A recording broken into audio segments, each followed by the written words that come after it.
অর্ধশিক্ষিত শিক্ষিত বেকার ভাই বোনদের সত্যি ঘটনা শেয়ার করতে চাই।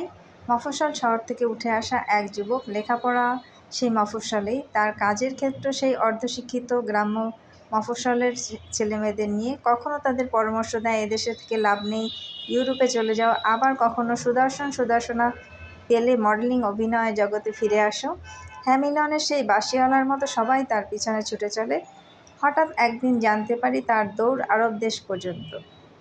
কিছু টাকা যা নিচ্ছে মনে হচ্ছে ইউরোপ পৌঁছে দেবে, কিন্তু না, সে কখনো ইউরোপের মাটিতে পৌঁছে দিতে পারেনি, আর ইউরোপ পৌঁছে দেওয়ার ক্ষমতা তার নেই। আমার মতে সবাই জানে না ইউরোপ পৌঁছাতে গেলে IELTS লাগে, খরচ তো আছেই। মানুষের চোখে ধুলো দিয়েছে ঠিক, কিন্তু কেউ জানে না এই ব্যক্তি নিজেও কখনো ইউরোপ পৌঁছাতে পারেনি। এসব তার ব্যবসা। মানুষকে স্বপ্ন দেখায় দম বিরিয়ানি, কিন্তু প্লেটে তুলে দেয় আলুর দম। অদ্ভুত বিষয়, তার কথা বিশ্বাস করে অনেকেই আরব দেশে পাড়ি দিয়েছে। ইউরোপের স্বপ্ন বাস্তবায়ন হয় নাই।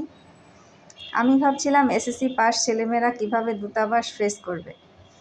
এরপর জানতে পারি আমার অমূল্য সার্টিফিকেট আমার হাতে এসে বেহাত হয়ে গেছে।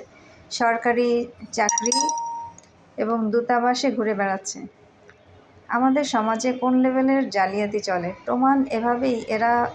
প্রমাণের অভাবেই এরা কোটিপতি হয়ে যাচ্ছে, আর আমি সততার পুরস্কার